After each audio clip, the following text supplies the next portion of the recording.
সভাপতির বিরুদ্ধে না দলের বিরুদ্ধে?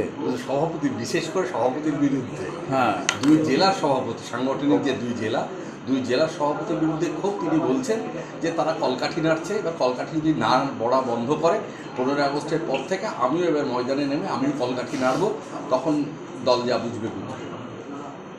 হোমেন কবে যেটা বলেছে সেটা ঠিকই বলেছে।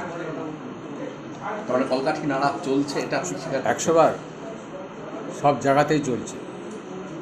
মাঝখান থেকে আমি কয়েকদিনের জন্য আমি আর কি বলবো, এ তো শুরুয়াত হয়েছে তো কলকাঠি নিয়ে, এ তো অস্বীকার করা যায় না। কোনো জায়গায় ডিস্টার্ব নয় তা নয়, প্রত্যেকটা বিধানসভায় ডিস্টার্ব রয়েছে।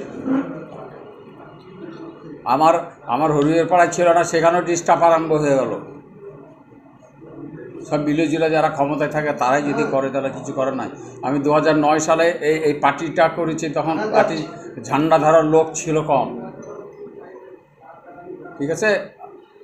সেই লোক আমি বাড়ি বাড়ি গিয়ে মানুষের সাথে করে এই দলটা তৈরি করেছিলাম।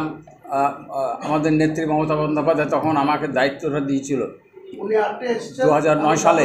যে আজকের বাজারে যারা মাথায় বাঁশ গোজনা হয়ে গজিয়ে যারা ঘুরে বেড়াচ্ছে, তারা 2009 সালে কোথায় ছিল?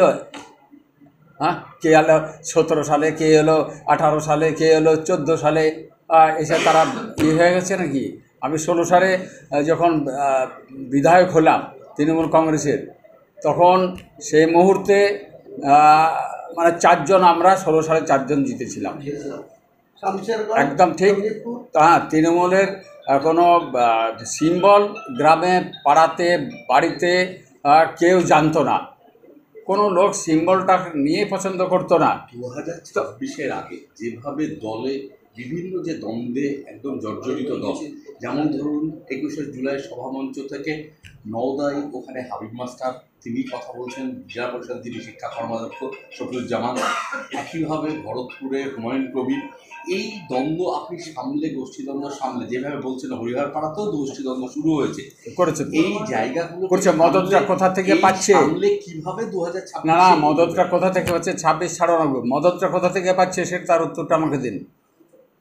মদতটা কোথা থেকে পাচ্ছে? কেন গোষ্ঠী কেন তৈরি হলো, কেন তৈরি হচ্ছে? তা গোষ্ঠী তারা কি করে? তারা খালি মমতা ব্যানার্জি আর অভিষেক ব্যানার্জির আমরা লোক, এইরকমভাবে তারা বলছে। তারা কোথায় ছিল 2009 সাল থেকে 18 সাল পর্যন্ত? আজকে এত লড়াই করে, তখন বাজার ছিল কংগ্রেসের, আমাদের এমপি যে ছিল অধীর চৌধুরী, তখন বাজারটা আপনারা তো জানেন, আপনাদেরকে তো শেখাতে হবে না, আপনারা জানেন। মুর্শিদাবাদের প্রত্যেকটা ব্যক্তি জানে এবং প্রেসের লোক তো সবাই জানে। তখন তৃণমূল করার দূরবীন দিয়ে দেখা যেত না, এরকম ভাষা তারা বলেছে, নিশ্চয়ই মনে আছে আপনাদের। তাহলে আজকে অন্যান্য দল কিন্তু তৃণমূল মানে ছাড়া অন্যান্য দল দূরবীন দিয়ে দেখা যাচ্ছে না, এটাও ঠিক। এখন উল্টোটা হয়েছে। তো আমি 16 সালে জেতার পরে জেলা পরিষদ, আমি প্রত্যেকটা মেম্বারের কাছে, ফরাক্কা থেকে আরম্ভ করে আমার জলঙ্গি পর্যন্ত রাত দিন নাই, আমি আর মধু দুজনা মিলে এই কথাগুলো শীর্ষ নেতৃত্বকে জানাচ্ছি। আমি একটা কথা বলি, দুজন মিলে আমরা জেলা পরিষদের 2016-র পরেই 17-তে সম্ভবত হবে, জেলা পরিষদ ভেঙে দিয়ে তৃণমূলে নিয়ে এসেছি। তখন এই সব যারা আজকাল নেতা তারা কি জানতো? হ্যাঁ, একদমই জানতো না। সব ঝড় তৈরি করে, মানে আমি আজকে চুপচাপ থাকি, আমি কিছু বলি না, কিন্তু আজকে অনেক লোক, তাদেরই প্রাধান্য বেশি, তারাই যা ইচ্ছা তাই করছে। প্রত্যেকটা বিধানসভায় গোষ্ঠীদ্বন্দ্ব আছে। এই গোষ্ঠীদ্বন্দ্ব যতক্ষণ পর্যন্ত এর মেরামত না হবে, যতক্ষণ পর্যন্ত না মেটাতে পারবে গোষ্ঠীদ্বন্দ্ব, ততক্ষণ পর্যন্ত মানে অবস্থা কিন্তু ভালো নাই, ভালো থাকবে। কবি বলছেন 22-0 করে মমতা বন্দ্যোপাধ্যায়কে আমরা উপহার দেব। আপনি বলছেন বিধানসভার আগে এই গোষ্ঠীদ্বন্দ্ব না মেটালে কিন্তু ফল ভালো হবে না। তাহলে বিষয়টাকে আপনারা কীভাবে বিষয়টাকে মেটাবেন? দেখুন, সবেমাত্র আমি দায়িত্ব পেয়েছি, ঠিক আছে, আমাকে দায়িত্ব দিয়েছে, কিন্তু পাওয়ার তো অন্য জায়গায় আছে, বুঝতে পারছেন? তাহলে এবার আমি ক্রস করব কি করে? আমি কোথাও গেলে পরে তো এবার গোষ্ঠীদ্বন্দ্ব, এই নিয়ামত এসে এই গোষ্ঠীদ্বন্দ্ব করছে, আলাদা গোষ্ঠী করছে, এটা একটা তৃতীয় একটা ফ্রন্ট হয়ে যাবে। দুটো আছে, তৃতীয় ফ্রন্ট হয়ে যাবে। তাহলে আমি গোষ্ঠীদ্বন্দ্ব চাই না।